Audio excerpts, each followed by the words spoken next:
Exercise का question number 14 है। If we clap और speak in front of a building while standing at a particular distance we rehear our sound after some time, can you explain how does this happen.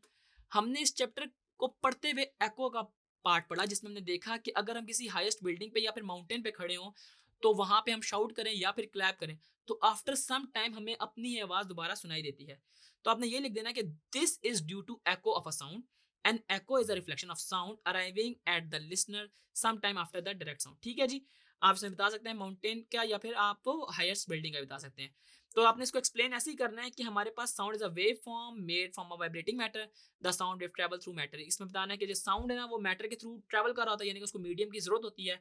और similarly आपको 0.1 second या फिर after 0.1 second अपनी ही sound दोबारा जो मिलती है वो हमारे पास एको को डिस्टिंग्विश कर रही होती है हमारी ओरिजिनल साउंड से। ठीक है, आपने इस क्वेश्चन को ऐसे एक्सप्लेन करना है कि पहले एको को डिफाइन कर देना है और उसकी थोड़ी सी एक्सप्लेनेशन दे देनी है।